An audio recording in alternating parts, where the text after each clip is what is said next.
আসসালামু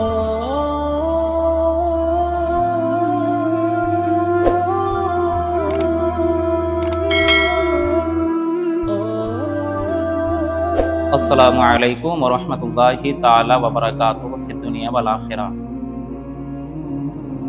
স্ক্রিনে যে ব্যক্তিটাকে আপনারা দেখতে পাচ্ছেন, এনার নাম হচ্ছে কারি ইয়াসিন, গোপাল ভাঁড়ের মতো দেখতে। এই ব্যক্তি এত বড় জাহিল, এত বড় আনপাড়, এত বড় গাঁওয়ার, আর এত বড় বেহায়া, বেলজ্জা, বেশরম। মানে একটা কথায় কি বলে যে বেহায়াকে নাই পিত, ঘরে বসে গায় গীত। আপনারা কেউ কেউ যদি ভিডিওটা দেখছেন তাহলে আপনারা ভাববেন যে একটা মাওলানা হয়ে আর একটা মাওলানাকে তুচ্ছ কথা বলছে। তুচ্ছ কথাটা কিসের জন্য বলছি, এবার আমরা আগে যাই। 2023 সালে আপনারা সকলেই চিনেন বহরমপুর ভাকুড়িয়া জুম্মার মসজিদ 22শে মে এই আমাদের গোপাল ভাঁড় বলেছিল যে আলা হযরত বলা চলবে না, আলা হযরত বলা চলবে না। তো এই জিনিসটাকে নিয়ে অনেক মুফতি, গোলাম সামধানি, মুফতি জুবাইর একে এমন এমন কথা বলেছিল, হ্যান্ড ট্রাক্টর যেভাবে বহায়, যেভাবে জমিতে চাষ করে, মাহিন্দ্রা ট্রাক্টর যেভাবে জমিতে চাষ করে, সেইভাবে একে চাষ করেছিল। কিন্তু আমি প্রথমেই বললাম যে বেহায়াকে নাই পিত, ঘরে বসে গায় গীত। তো এই আলা হযরত বলা চলবে না, এই বিষয়টাকে নিয়ে এই গোপাল ভাঁড় বলেছিল যে ভাকুড়িয়া জুম্মার মসজিদে তোমরা আসিও, কিংবা আপনারা আসবেন, সেই জায়গাতে আমাদের মুনাজারা হবে। তো আমাদের সুন্নি আলেমরা অনেকজন গিয়েছিলেন, মুফতিরা গিয়েছিলেন, কিন্তু এই গোপাল ভাঁড় কোনো একটা ওয়াজহা দিয়ে, কোনো একটা কারণ দিয়ে গোপাল ভাঁড় আসেনি। যখন আসলো না, আমার এই জায়গাতে একটা বলার উদ্দেশ্য, এই গোপাল ভাঁড়কে যদি বলতো যে গোপাল ভাঁড় তোমাকে 4 লাখ টাকা দেওয়া হবে, তুমি এই জায়গাতে আসো, অমুক জায়গায় আসো, তাহলে এই গোপাল ভাঁড়ের পাছাতে যদি ফোড়া হয়ে থাকতো, তার যদি পাতলা পায়খানা তো দূরের কথা, যদি রক্ত যদি চুমাতো, তাহলে এই গোপাল ভাঁড় সেই জায়গাতে হাজিরি দিত। তারপরে আসেন, এই গোপাল ভাঁড়কে আমি এই জন্য জাহিল বলছি, গামার বলছি, মূর্খ বলছি।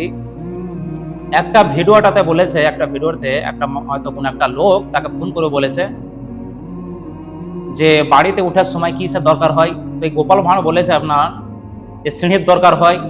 তবে যে লোকটা ফোন করেছে সেই লোকটা বলেছে যে যদি সিঁড়ির দরকার হয় তাহলে আল্লাহকে পাওয়ার জন্য ওসিলা দরকার, পিঠ ধরতে হবে।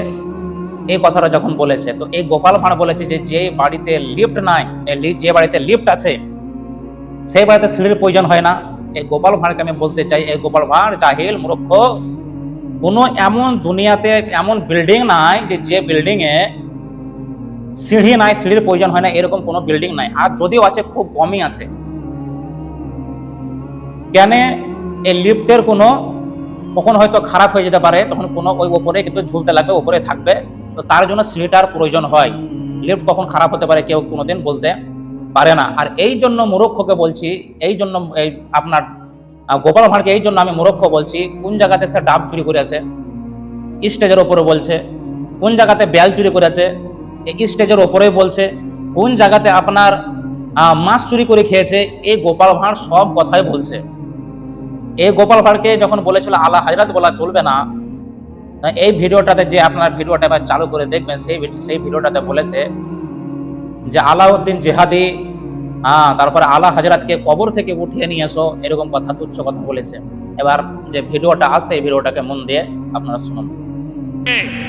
আলাউদ্দিন জিহাদি আর গিয়াসউদ্দিন তাহিরিকে নিয়ে আসলে হিম্মত থাকলে আহমদ রাজা বেরেলভিকে কবর থেকে তুলে নিয়ে আয়। একটু হায়া করুন, একটু হায়া করুন। আমি জানি না কে জিহাদি কে তাহেরি। আপনি কি ভুলে গেলেন 2023 সালের 22শে মে আপনার দেওয়া জায়গা বহরমপুরের ভাকড়ি জামে মসজিদে মুনাজারার জন্য আপনি জায়গা ঠিক করেছিলেন।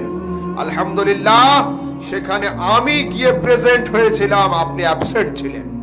আলহামদুলিল্লাহ রাব্বিল আলামিন, والصلاة والسلام على من كان نبيا وآدم بين الماء والطين أما بعد। সম্প্রতি কয়েকদিন যাবত আমরা সোশ্যাল মিডিয়ার দিকে লক্ষ্য করলে দেখতে পাচ্ছি রাসূল সাল্লাল্লাহু আলাইহি ওয়াসাল্লামের নবুয়ত লাভের মসলাকে সামনে নিয়ে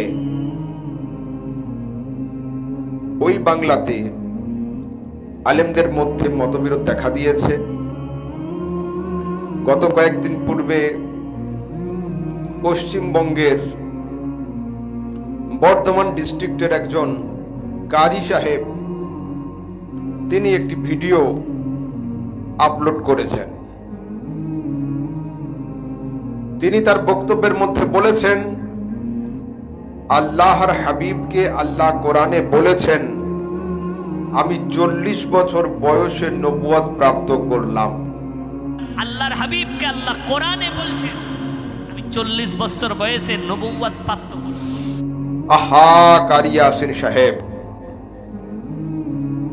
আবার জালিয়াতি। ইতিপূর্বে আপনি একটি হাদিসকে নিয়ে জালিয়াতি, খেয়ানত, ভুল রেফারেন্স দিয়ে জাতিকে বড় ধরনের ধোঁকা দিয়েছেন। আসসালামু কাবলাল কালাম, এই হাদিসটির রেফারেন্স আপনি দিয়েছিলেন বুখারীতে আছে। আলহামদুলিল্লাহ, আমি প্রকাশ করে দিয়েছিলাম এই হাদিসটি বুখারীতে নেই, সিহাহ-ই-সিত্তার অন্য গ্রন্থে রয়েছে। আপনি তার উত্তর এখনো দিতে পারেননি এবং বুখারী থেকে প্রমাণ দেওয়ার ক্ষমতা এখনো আপনার হয় নাই। এখন আপনার ধোঁকা, আপনার মাকর, আপনার ফেরেব, আপনার খেয়ানত, বদবখতির এমন জায়গাতে আপনি পৌঁছে গিয়েছেন যে এখন হাদিস ছেড়ে সরাসরি আপনি কোরআনের দিকে জালিয়াতি শুরু করলেন। যদি আপনি পাক্কা ঈমানদার এবং কিঞ্চিত পরিমাণ ঈমানের দানা আপনার অন্তরে থাকে তো অবশ্যই আমাকে জানাবেন ভিডিও বার্তাতে কোরআনে কারীমের কত নম্বর পারা, কোন সূরা এবং কত নম্বর আয়াতের মধ্যে আল্লাহ তাবারক ওয়া তাআলা বলেছেন যে আমি নবী সাল্লাল্লাহু আলাইহি ওয়াসাল্লামকে 40 বছর বয়সে নবুয়ত দান করেছি। আমি এটা প্রশ্ন নয়, আপনার পিঠের উপরে পাহাড় চাপিয়ে রাখলাম। যেমন ইতিপূর্বে আপনার একটা রেফারেন্সে ভুল ধরেছিলাম, এখনো পর্যন্ত প্রমাণ দিতে পারেন নাই, আশা করছি নতুন এই যে পাহাড় চাপালাম, এই পাহাড় নামানোর ক্ষমতা আপনার হবে না। আসুন আরেকটু আগের দিকে যাই।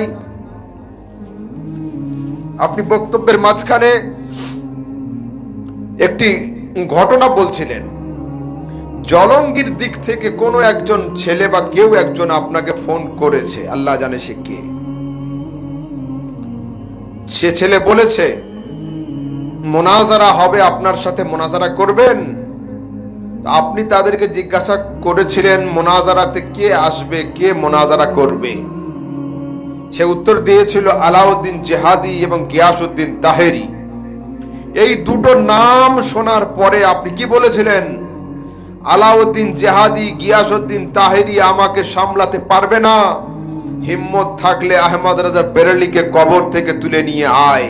করবে বলে বাংলাদেশ থেকে আলাউদ্দিন জিহাদি আর গিয়াসউদ্দিন তাহিরিকে নিয়ে আসবো। আমি বললাম তাদের দ্বারা আমাকে সামালতে পারবি না, তোদের হিম্মত থাকলে আহমদ রাজা বেরেলভিকে কবর থেকে তুলে নিয়ে আয়। আমি জানি না কে জেহাদি কে তাহেরি, কিন্তু এতটুকু কথা অবশ্যই বলবো, এই নবুয়তের মসলাতে তারা যে আকীদার উপরে দাঁড়িয়ে আছেন, দুজন হকের উপরে দাঁড়িয়ে আছেন যে রাসূল সাল্লাল্লাহু আলাইহি ওয়াসাল্লাম নবুয়ত প্রকাশ করেছিলেন 40 বছর বয়সে, কিন্তু নবুয়ত পেয়েছিলেন হযরতে আদমের আগে। এই আকীদাতে তারা দুজন হকের উপরে আছেন। জাতি খুব ভালো মতোই জানে। তার সাথে ভাই দুজনের সাথে বসে 10 মিনিট আলোচনা করার মতো সালাহিয়াত, হিম্মত, ইলম আপনার নেই। কিন্তু এটা আমার সাবজেক্ট নয়। আপনি কি বললেন? ইমাম আহমদ রাজা বেরেলভিকে কবর থেকে তুলে নিয়ে এসো। হায় আফসোস, হায় আফসোস। কারি ইয়াসিন সাহেব, আপনি কি ভুলে গেলেন 2023 সালের 22শে মে আপনার দেওয়া জায়গা বহরমপুরের ভাকড়ি জামে মসজিদে মোনাজারার জন্য আপনি জায়গা ঠিক করেছিলেন। আলহামদুলিল্লাহ, সেখানে আমি গিয়ে প্রেজেন্ট হয়েছিলাম, আপনি অ্যাবসেন্ট ছিলেন। দুনিয়ার লোক জানে, এটা জাতি জানে, এবং সেখান থেকে আমি লাইভ করেছিলাম, যে লাইভ আজও পর্যন্ত আমার ফেসবুক অফিসিয়াল পেজে রয়েছে। আপনি কি ভুলে গেলেন? 26শে মে 2023 বহরমপুরের বাজারপাড়া মাদ্রাসাতে আমি গিয়ে অপেক্ষায় ছিলাম, আপনি মোনাজারার জন্য সেখানেও আসতে পারেন নাই। আবার এই মুখ নিয়ে জাতির সামনে বাহাস মোনাজারার কথা আপনার মুখে মানায়, কিন্তু আফসোস, আপনি কোন ব্যক্তিত্ব সম্পর্কে কথা বললেন? ইমাম আহমদ রাজা খান, আল্লাহু আকবার, যিনি কমবেশ 1000 কিতাব এবং 54টি বিদ্যার উপরে কিতাব লিখেছেন, তার পাণ্ডিত্য ছিল। তার একটি মাত্র কিতাব ফাতাওয়ায়ে রাজবিয়াহ আল আতায়া আন নববিয়াহ ফি আল ফাতাওয়া আর রাদবিয়াহ, ইসলামিক ফিকহ শাস্ত্রের এনসাইক্লোপিডিয়া, 30 খণ্ডে সমাপ্ত। এই কিতাবের পাতাগুলো যদি ছেঁড়া হয় তো আপনার মতো ইয়াসিন সাহেবকে দাফন করে দেওয়া যাবে। আলহামদুলিল্লাহ, আপনি সেই ব্যক্তিত্ব সম্পর্কে, যে জাত, যে ব্যক্তিত্ব, যার ইলম কামাল এবং ফজলের উপরে আপনি তো ধুল কাফুল। দারুল উলুম দেওবন্দের কোন আলেম পর্যন্ত তার ইলমি লিয়াকতকে, তার ইলমি সালাহিয়াতকে, তার নুকাত ও তাওজিহাত, তার মারুজাত মালফুজাত, তার বাহস মুনাজারাকে অস্বীকার করতে পারে না। আপনার খোঁজ আছে? পাকিস্তানের লাহোরে আশরাফ আলী থানবীর সাথে ইমাম আহলে সুন্নাত আলা হযরতের মুনাজারা ডেট হয়েছিল। আলা হযরত অসুস্থতার কারণে সেখানে হাজির হন নাই। তিনি তার বড় সাহেবজাদা, যুগের হুজ্জাতুল ইসলামকে পাঠিয়েছিলেন, মাওলানা হামিদ রাজা খান রাহমাতুল্লাহ তাআলা আলাইহি, নওয়ারাল্লাহু মারকাদা, নওয়ারাল্লাহু মারকাদা, তাকে পাঠিয়েছিলেন। কিন্তু আপনাদের দুনিয়ার সবচেয়ে বড় আলেম আশরাফ আলী থানবী সাহেব মোকাবেলার জন্য সামনে আসতে পারেন নাই। আবার আপনি, আমি তো বড় আশ্চর্য হই যে আপনাদের জামাতের বড় আলেমদের সঙ্গে কি আপনার সম্পর্ক নেই? আপনাদের জামাতের বড় বড় আলেমদের হাত কি আপনাদের মাথায় নেই? আপনাদের জামাতের বড় আলেমদের সঙ্গে কি আপনার ডিলিং হয়ে গিয়েছে? কোনো কানেকশন নেই, কোনো কানেক্টিভিটি নেই? তারা কি আপনাকে লাগাম করছে না যে ইয়াসিন সাহেব আপনি সীমা লঙ্ঘন করছেন, মুনাজারার চ্যালেঞ্জ করছেন, সামনে আসতে পারেন না? আমি আজও বলছি আপনাকে, ইমাম আহলে সুন্নাত মাওলানা শাহ আহমদ রাজা খান রাহমাতুল্লাহ তাআলা আলাইহির কিতাবের একটা পাতা আপনি ঠিকমতো পড়ে আমার সামনে শোনাতে পারবেন না। পাতা দূরের কথা, ভূমিকায় যে খুতবা দেওয়া রয়েছে আরবি ভাষাতে, আপনি সেটা ঠিকমতো তারকিব করে পড়তে পারবেন না। আরে ভূমিকা দূরের কথা, খুতবা দূরের কথা, ইমাম আহলে সুন্নাত আলা হযরতের কিতাবের নাম শুদ্ধভাবে আপনি পড়ে শোনাতে পারবেন না। আমি জাতির সামনে এই কথা বলছি। এখনো সময় আছে। মাওলানা ইয়াসিন সাহেব, জবান কন্ট্রোল করুন, এবং যে ফিল্ডে আপনার পারদর্শিতা নেই, যে বিষয়, যে সাবজেক্টে আপনার নলেজ নেই, সে সাবজেক্টে আপনি আগে না এসে আলেমদেরকে আগে বাড়িয়ে দেন, ভালো হবে। আপনার কাজ বক্তব্য রাখা, বক্তব্য দেন, ভুলভাল যা বলছেন বলুন, ওতে আমাদের আপত্তি নেই, কর্ণপাত নেই। আপনার বক্তব্য আমাদের শোনার সময়ও হয় না, প্রয়োজনও নেই। কিন্তু আপনি কেন বললেন? যাদের সঙ্গে সমস্যা মসলা যাদের কাছ থেকে উঠলো, বর্তমানে যে সিচুয়েশন, আপনি তাদের নিয়ে আলোচনা করুন, তাদের নাম নিয়ে কথা বলুন। আপনি কেন আজ থেকে 130 বছর আগে ইন্তেকাল করা মহান ব্যক্তিত্ব, 14 শতাব্দীর মুজাদ্দিদ, কম বেশি 1000 পুস্তকের লেখক, 54টা বিদ্যার পারদর্শী, যার কিতাব সায়েন্সের উপরে, ফিজিক্সের উপরে এবং হিউম্যানিটির উপরে, জোয়ার ভাটার উপরে, মাটির উপরে, আসমান সম্পর্কে, অ্যাস্ট্রোনমির উপরে, অ্যাস্ট্রোলজির উপরে, আপনি সেই মহান ব্যক্তিত্বের উপরে আঙ্গুল তুলছেন। হায় আফসোস, হায় আফসোস। একটু হায়া করুন, একটু হায়া করুন। আল্লাহ তাবারক ওয়া তাআলা আমাদের সবাইকে সঠিকভাবে বোঝার তৌফিক দান করেন।